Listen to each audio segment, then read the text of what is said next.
Troppo spesso guardiamo all'Europa in maniera univoca. Pensiamo all'Europa delle città, dei confini e delle industrie, all'Europa degli umani. Proviamo invece a cambiare prospettiva. Scopriamo così un continente di ecosistemi naturali e variegati, un tempo tanto ampi da ricoprire tutta l'Europa.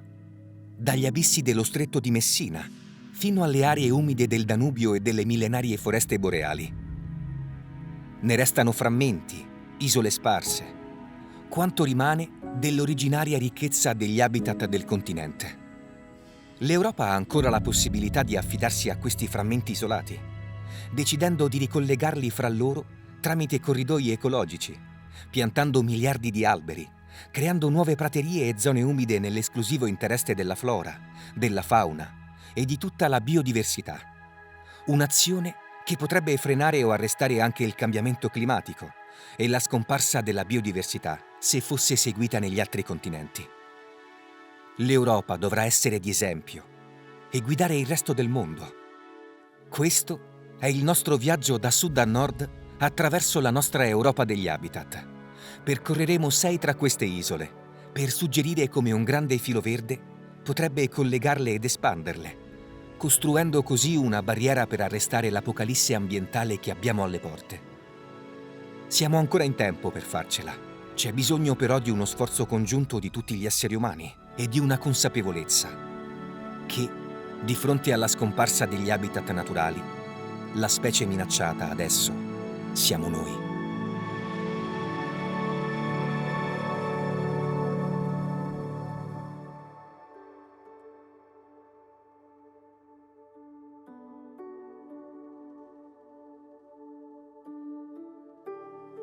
Il viaggio di habitat inizia in Aspromonte, il confine sud dell'Europa, e un luogo che in sé racchiude l'anima più profonda degli ecosistemi europei. Ne contiene la varietà, l'interconnessione, il valore e la fragilità. L'Aspromonte inizia sott'acqua, dove le piane scavate dalle foci delle fiumare che scendono dalla vetta della montagna incontrano gli abissi dello stretto di Messina. Non contiene però solo gli habitat mediterranei come più li conosciamo, ma anche ambienti unici come le torbiere, i boschi di faggio e di abete bianco. Ecosistemi che sembrano appartenere al nord Europa. È un territorio tanto prezioso quanto minacciato, devastato negli ultimi anni da incendi che hanno toccato perfino i boschi millenari e patrimoni dell'UNESCO. Bisogna arrestare le minacce quanto prima. La trasformazione del territorio dovuta all'abusivismo edilizio, il bracconaggio, l'abbandono, perché percorrere l'Aspromonte è come attraversare gli habitat d'Europa in una manciata di chilometri ed è, in fondo, l'anticipazione perfetta per un viaggio che ci porterà fino alle porte dell'Artico.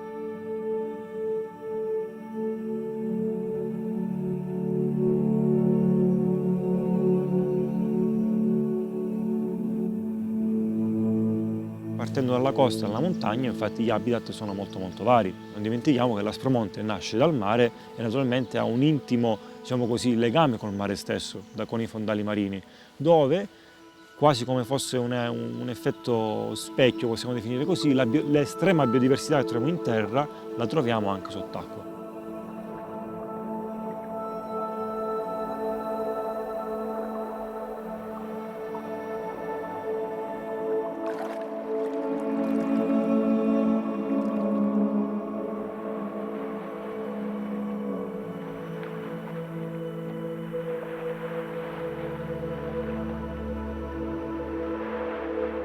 Iniziamo dalla fine, sì, che poi è anche un po' l'inizio di un ipotetico viaggio dalla foce della fiumara Mendolea, dove ci troviamo adesso, ripercorrendola un po' a ritroso verso monte, arrivando poi alla fine del viaggio che è in Montalto, dove in realtà invece si trovano le sorgenti della fiumara Mendolea. Un luogo molto interessante, la fiumara, perché sono dei luoghi iconici della costa ionica reggina. E risalendo attraversano tutti gli habitat di particolare interesse per l'Aspromonte. Ripercorrerle rappresenta così uno spaccato dell'intero Aspromonte.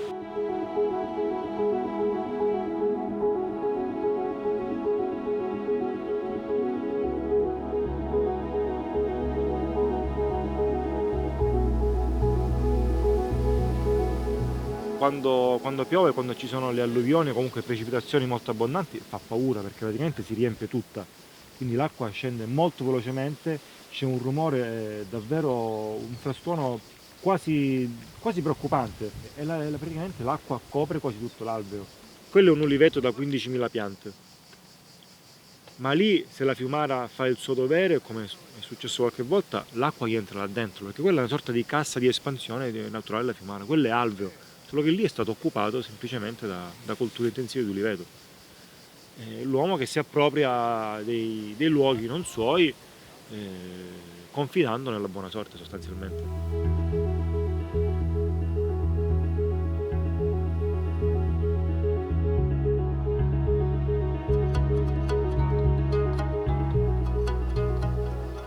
Procudi è uno dei paesi, dei borghi fantasma più emblematici dell'Aspromonte.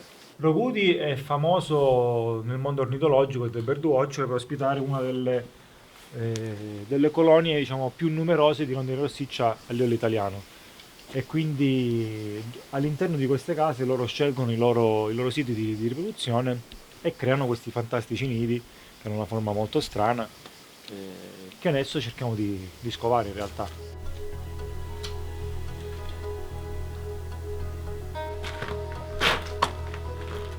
Le rondini preferiscono fare i nidi sempre nelle case sue.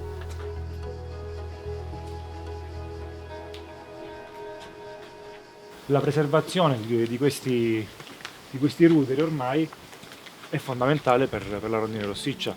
Qua trovano l'ambiente ideale, siti di alimentazione, siti di nidificazione, e quindi ogni anno ritornano.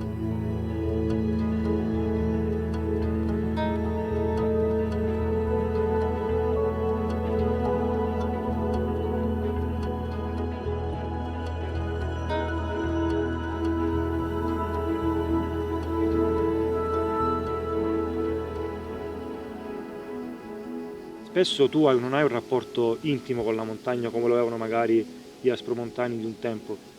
Oggi arrivi da ovunque, arrivi da Reggio Calabria a fare una passeggiata, in un'ora e mezza sei qua, se sei un malintenzionato appicchi il fuoco, te ne vai, e tanto per te quello non conta nulla, il bosco per te non conta nulla. Direi più che altro che ormai l'uomo ha perso il contatto con la natura. Perdendo il contatto con la natura, in senso generale in questo caso, non senti più quasi il bisogno di proteggere gli ambienti naturali. Si brucia il bosco di Pesdavoli, si brucia i querceti millenari della Valle Infernale, non ti importa quasi nulla. Siamo in pochi ormai ad avere a cuore questo tipo di ambiente e questo tipo di habitat, e penso sia arrivato ormai il momento di ritornare a dare un poco all'ambiente, e questo si può fare prendendosi cura di questi posti, altrimenti non rimarrà nulla.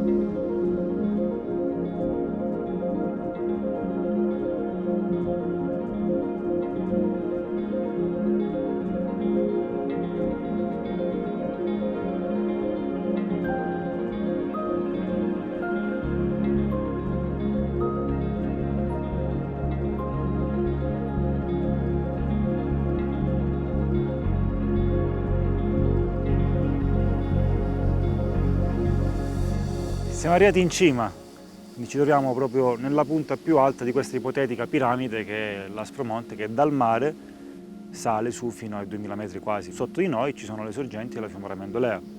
Questa parte stessa può essere considerata come un balcone sullo stretto, dove attualmente è in atto uno dei fenomeni più spettacolari che la natura ci offre ogni anno, che è quella della migrazione degli uccelli veleggiatori in realtà.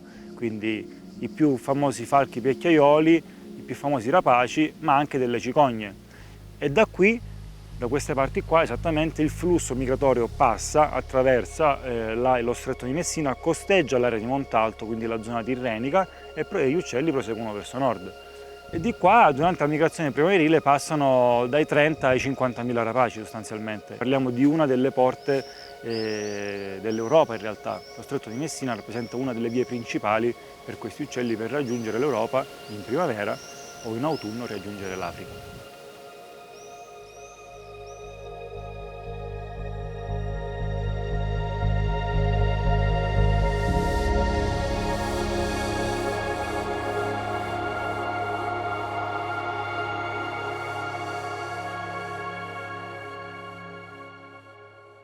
Salvare l'Aspromonte vorrà dire anche ripristinare la sua connessione con il resto degli habitat d'Europa.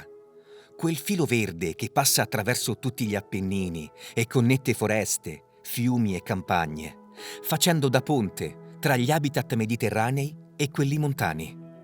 Un filo che però viene interrotto troppo frequentemente da infrastrutture e aree urbane, tagli netti nei corridoi che potremo sanare solo con riforestazione, rinaturalizzazione e con punti ecologici. Ci sono aree in cui questa sfida è ancora più importante. Il confine triplice delle Alpi orientali, tra Italia, Slovenia e Austria. È un crocevia di specie provenienti da tutta Europa. È anche il teatro di un ritorno inaspettato, quello dei grandi carnivori, orso, lince, lupo e sciacallo dorato, che qui si riprendono i territori persi talvolta anche da secoli. Attraversano l'arco alpino non curanti delle frontiere politiche, ma si fermano davanti ad autostrade, città e zone industriali, limiti spesso invalicabili, che se l'uomo continua ad espandere al ritmo attuale, ci faranno perdere l'ultima chance per la ricomparsa dei grandi carnivori, per cui l'interconnessione degli habitat è condizione necessaria.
The goal of wolf howling, we try to count and get the image how much wolves are there, where they are.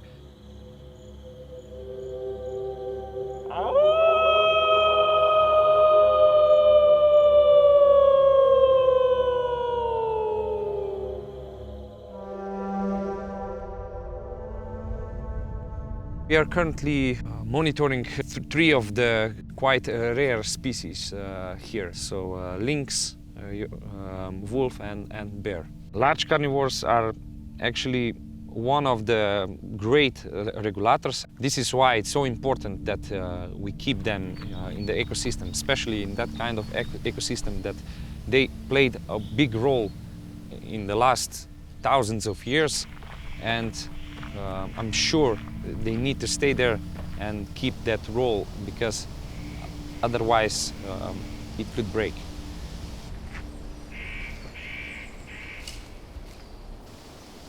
In this area we are intensely monitoring the packs. Just 10 years of good conservational strategies are already showing, and in Slovenia, for example, and also Italy. In 2010 we detected about 30 to 40 individuals in Slovenia, and in just 10 years that population's size grow was about 3 times or 4 times.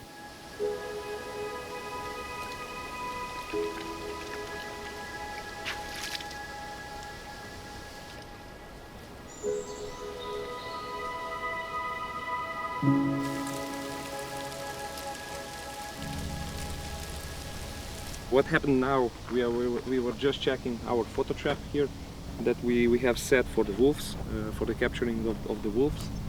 And we detected one of the rare bears that are moving here in the Jelovica plateau. In Slovenia we have quite big densities of bears in the south, bears started to disperse into the new habitats that are here in the Alps, and the bears will start to disperse to other areas too, as well as Italy or Austria.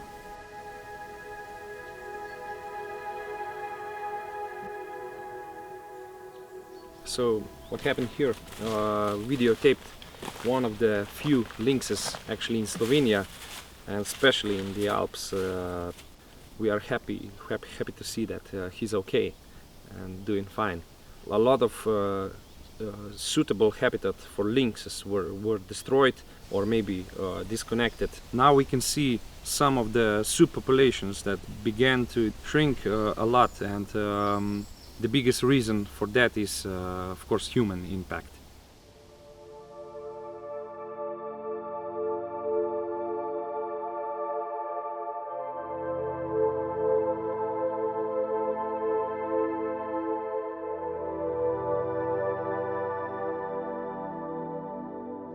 One of the biggest problems in the expansion of the population are the barriers that are created by us, and especially roads, high roads, railways, industrial side. So it's the problem that we need to solve somehow. This is one quite simple resolution right now, that we connect those that have habitats that were used to be connected. So it's very important that we don't hold it right now, so that in the next 10 years maybe it doesn't go very wrong.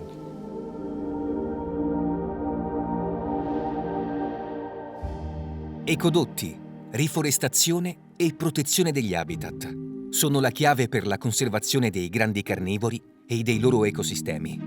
Spostandoci più a nord, però, la situazione cambia. Le montagne si addolciscono e poi finiscono. Gli habitat forestali si trasformano sempre di più, fino ad arrivare a uno dei simboli dell'Europa, il Danubio, uno dei fiumi più complessi e variegati al mondo per la morfologia, varietà degli habitat e biodiversità. Qui e lì, il fiume ancora mantiene quella natura selvaggia e senza briglie, che ne caratterizzava il corso fino a 2 o 3 secoli fa. Paludi, isole protette dagli allagamenti stagionali, anse sabbiose e golene. Rappresenta però anche la minaccia che tutti i corsi d'acqua hanno subito nel tempo. Ha patito e ancora patisce la costruzione di dighe e argini artificiali, la regolamentazione e l'antropizzazione che hanno portato alla scomparsa delle ormai rarissime zone umide e dell'inestimabile biodiversità che lì vive. Bisognerà quindi mettere fine all'idea che il Danubio sia un'inesauribile risorsa a disposizione degli umani, per proteggere la sua fragile anima selvaggia.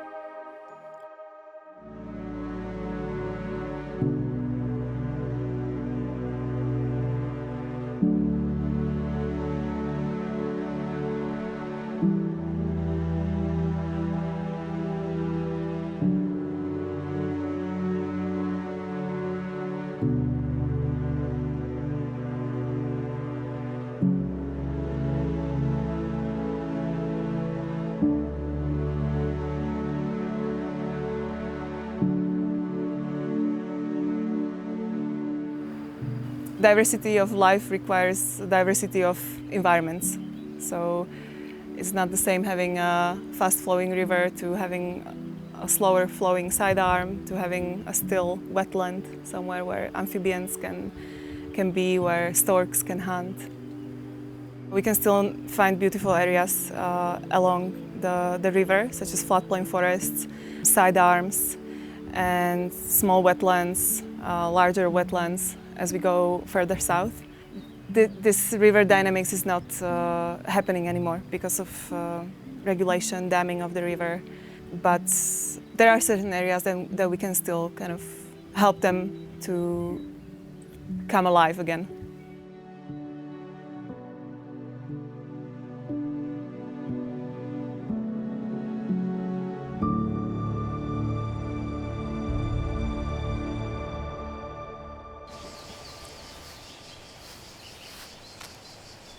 So wetlands and wetland ecosystems all over the world are one of the most threatened ones. People have the tendency to drain them, turn them into agricultural land, and this is really are becoming one of the most precious ecosystems. And so that the species that are dependent on wetlands are also becoming really rare. We are standing in the Danube Inland Delta. It's a system of riverside arms and wetlands that the Danube once created before it was regulated. This is the area that was preserved until today. If you look a little bit, then and walk, they are moving everywhere. Yeah. Because it's so beautiful. They just hatched recently, so they are.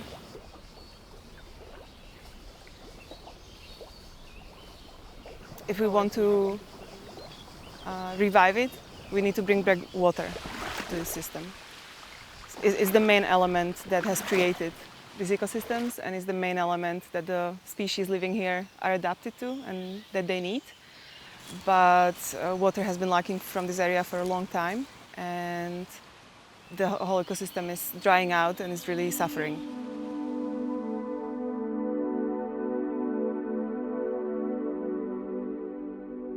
In the past, before the construction of the river dam and before regulations, the Danube would bring 3,000 cubic meters of water per second and even more in certain areas, and would feed this whole area. And now 90% of this water is being taken away by an artificial channel. So here only 30 cubic meters of water are being let.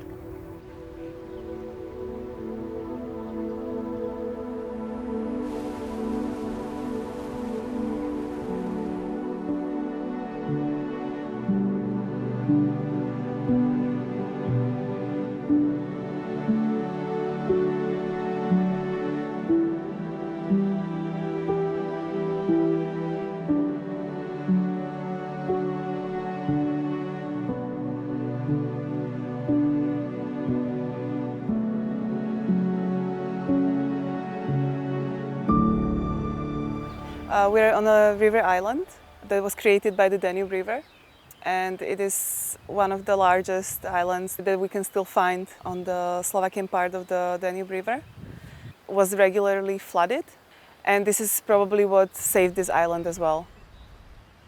This is an area that is really heavily farmed, and intensive agriculture is really bad for biodiversity. So this island provides one of the last really big refuges for biodiversity.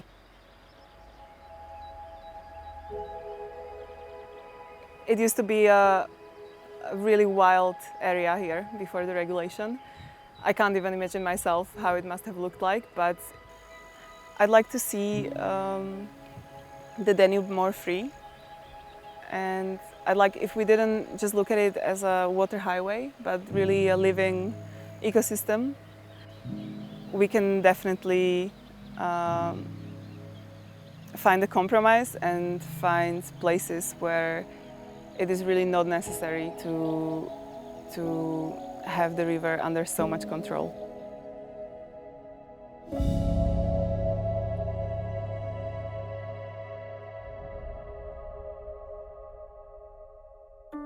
Proteggere il Danubio vorrà dire rinunciare a infrastrutture in costruzione, ridurre l'impatto di quelle già esistenti e soprattutto impiegare un mix di gestione sostenibile delle risorse idriche, dividendo equamente l'utilizzo tra le aree naturali e le necessità umane. Questa condivisione assume caratteristiche ancora più differenti andando su a nord. Gli ecosistemi d'Europa centrale, un tempo dominati da una gigantesca, interconnessa foresta, sono adesso ridotti a poche isole separate dalle aree industriali, dalle città, dalle infrastrutture. Le specie che li abitano sono assediate dall'agricoltura intensiva e dal deserto che crea intorno a sé con pesticidi e fertilizzanti. Zone apparentemente naturali diventano così inospitali per specie che non trovano più insetti e fiori, cibo e protezione. Le cercano quindi altrove, soprattutto nella città, che diventano per loro nuovi habitat, grazie al nutrimento che offrono e alle foreste, alle campagne e alle zone rinaturalizzate che spesso si infiltrano quasi fino al centro e ai suoi parchi. È così che Berlino è diventata la capitale selvaggia d'Europa.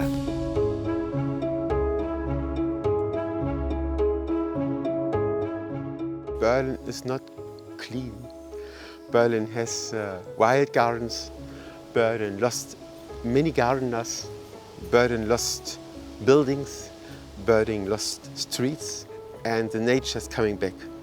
It's not clean city, and that's the reason. That's the reason, because it's a chance for the plants and the animals to come back.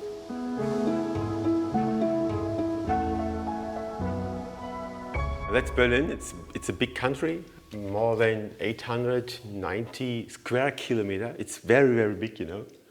And more than 40% of our city is green, forest, water. It's crazy.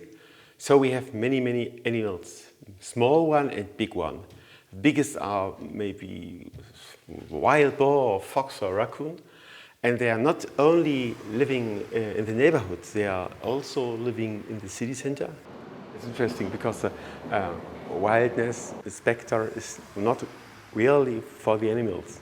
It is for 3.5 million people who don't understand what happened. For the most people, the animals are living outside, but it's not true. They are living inside. And the people have to remark that they are not alone. So I have to look for the animals and have maybe to talk to the people. 20 years ago, there were some raccoons, maybe 10 or so. And now every day we get telephone call for about 10, 20 raccoons. So from my opinion, we have more than 1,000, 1,500. First of all, I have to control the situation between a human and animal. And sometimes something is wrong, like here. Here's a family of raccoon who's very close to the people. They get food every evening, so they have no distance.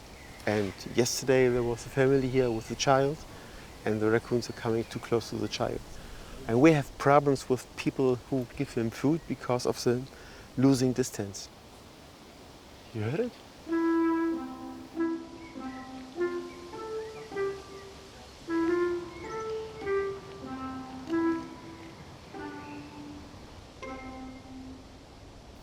It's not possible to control the raccoons, but it's important to talk with the people on which they have problem with raccoons, because many people think that the animal lost her home. They are homeless because they lost the forest. But the raccoons and other animals are very clever. They know that the forest is not their home. The home is the city.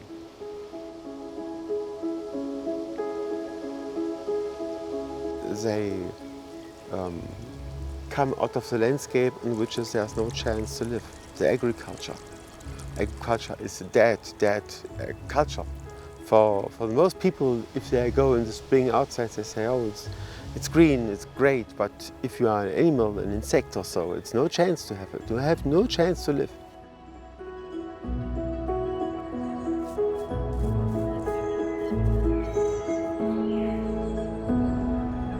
Suddenly, the nature was on the door and come in.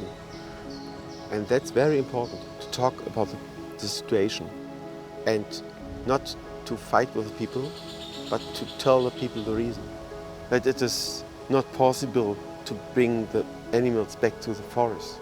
We have to learn, and we need the animals, we need the nature, we need the insects. But a moment, for my opinion, a big chance and a big change, because now the new generation of humans remark that it's not more important to have big streets, big cars, but it's more important to have the nature inside.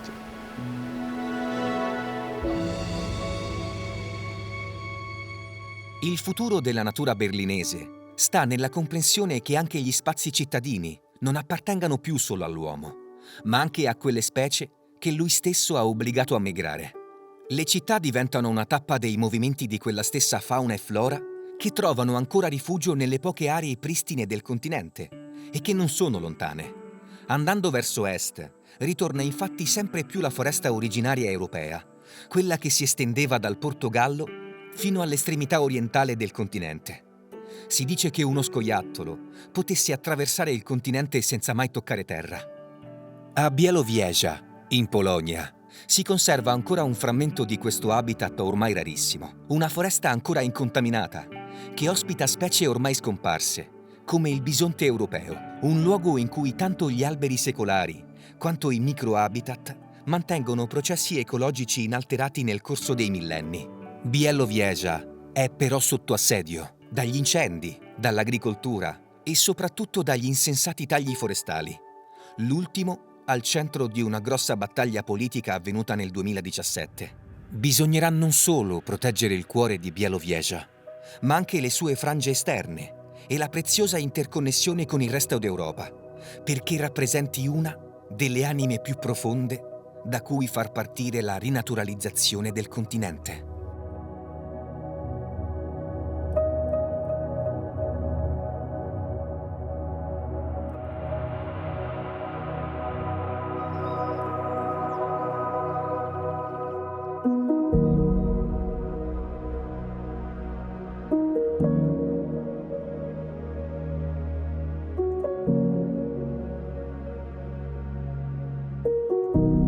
The last temperate zone, lowland forest, was left, more or less not destroyed.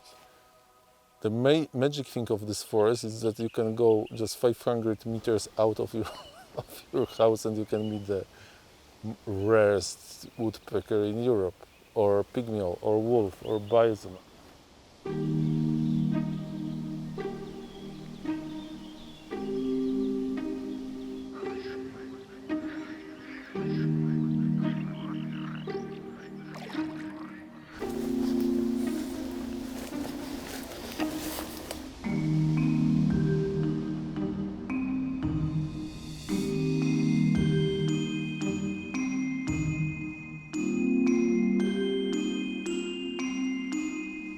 It's of course very connected, both Białowieża and bison, because both are lucky that they survive humans. Here it's like 700. It's the biggest herd in the world. But the bison is super rare. It's like, 6,000 bisons in the world.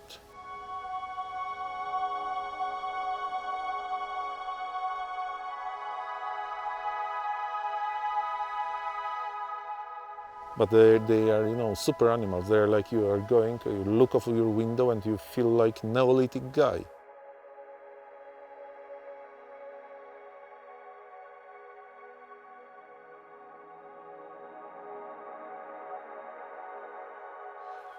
The estimations are telling that in this 100 years, they cut like 80% of such a big trees what they were here.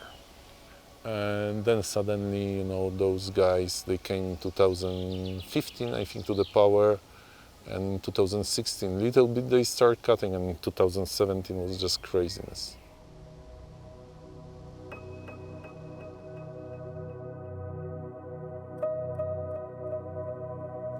They said that the bark beetle is destroying the forest, and they just came with harvesters, and they just cut like 200,000 cubic meters, which means like 6,000 lorries with the wood. So they destroy a lot of nice virgin forest on the other side of river.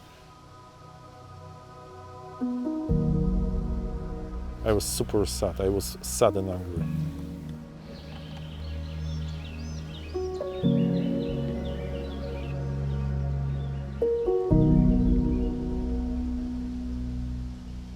The forest doesn't need management.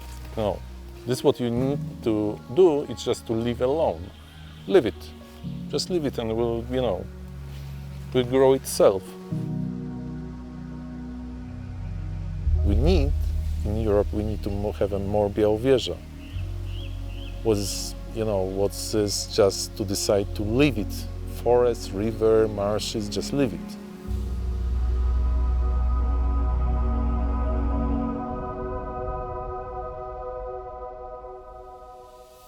Dopo Białowieża, la foresta non si interrompe, anzi, si infittisce. Oltrepassando il Baltico, solo gli innumerevoli laghi e le sporadiche città la interrompono. È un'infinità di verde, che però in molti casi è solo un'illusione di natura. Sono piantagioni e non foreste. Migliaia di alberi che vivranno non più di 50 o 60 anni, troppo poco perché possano diventare un ecosistema vivo e funzionale. Qui e lì, però ancora sopravvivono le originarie foreste boreali, habitat antichissimi, in alcuni casi esistiti senza interruzioni negli ultimi 5 o 6.000 anni.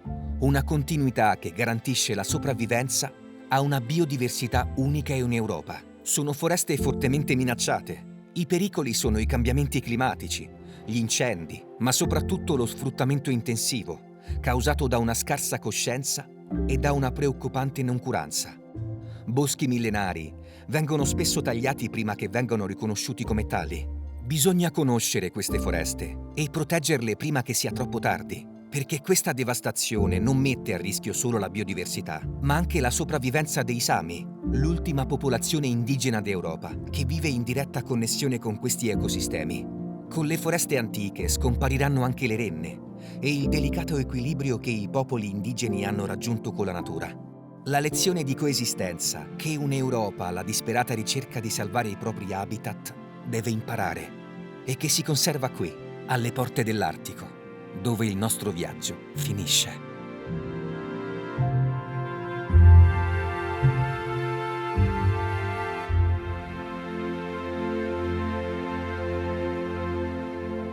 We are in a like ancient pine forest with trees which are in between, let's say, everything from 80 years up to maybe 500-600 years of age. This type of forest is very, very rare to see in the Swedish landscape nowadays. And this is the type of forest that we actually started clear cutting in the 1950s.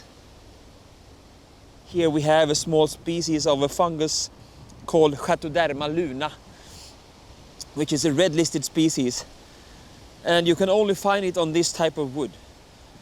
This species needs more than many hundreds of years to recreate this type of wood where this species can grow.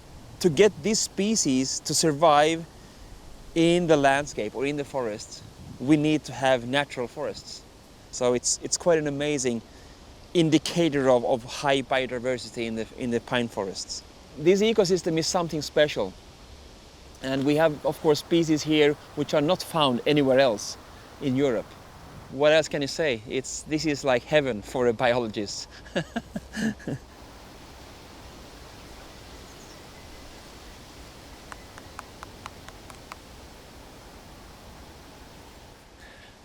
This tree might be hollow because it seems to be a forest fire scar on the backside here, or some kind of scar. So, but we'll try to drill it.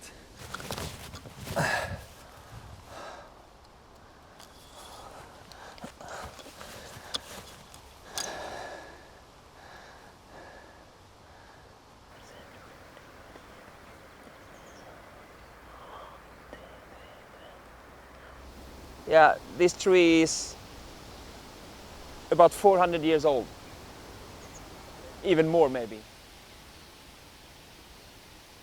This type of forest or this type of pine forest has been evolved in this area probably for the last 3, 4, 5, maybe 6 or 7,000 years. And that continuity of forest on this ground has developed a special ecosystem. And you cannot recreate that by planting a tree. That's totally impossible, because then you have to see or see that this planted tree gets the chance to be 300, 400, 500 or 600 years old. And we don't do that.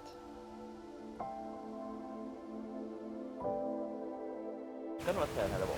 Då skulle de här kunna få fart och bli nya. Precis, så får de fart när de... Och då kommer lavan. För nu är de undertryckta med andra. Exakt. Ja. All the indigenous people see forest and nature in another way, in another perspective. I mean, in my culture we have never seen ourselves as owner over something, because we do not own the forest. I can see a pattern that we lose touch to nature, and it's sad what will happen to nature and society when my culture is gone.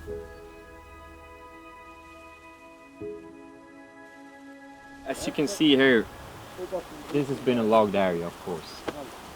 And I mean, this is the worst case scenario for us. It was a forest where we could graze our reindeers. This was a very important area. This was old growth forest. These trees had plenty of lichen on the trees, hanging lichen. And that is key for our reindeers. This was a place where there was life. And as you can see now, it's dead empty.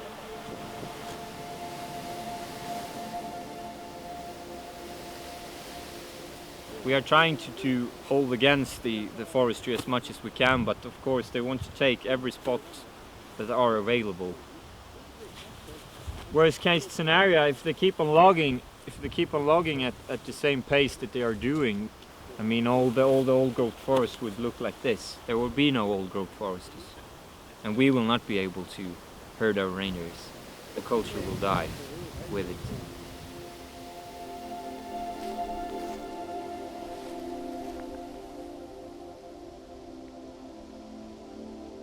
It's crazy. It would be like illegal if you would like think about what damage we do to the biodiversity and the ecosystem and for our coming future generations of human beings. This is the most crucial time, I think, because now we have the knowledge, we have the science telling us the scientific facts of how everything is connected or interconnected.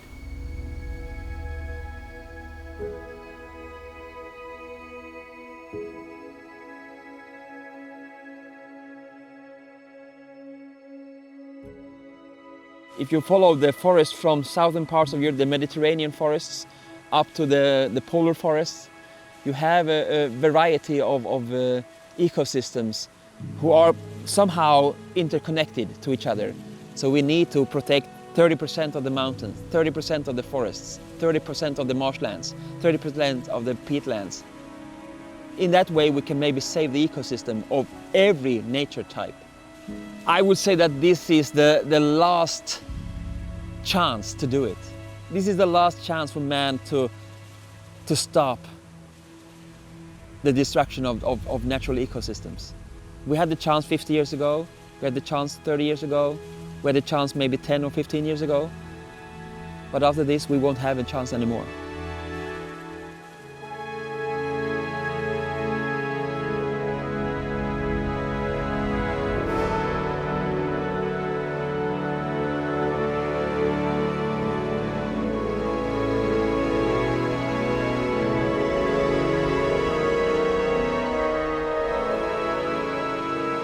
We should actually protect maybe half Earth for the nature itself. I think it's a very nice idea. So we human beings can start to understand how we could be sustainable on the other half. That would be my dream, of course, but it's a long way to go.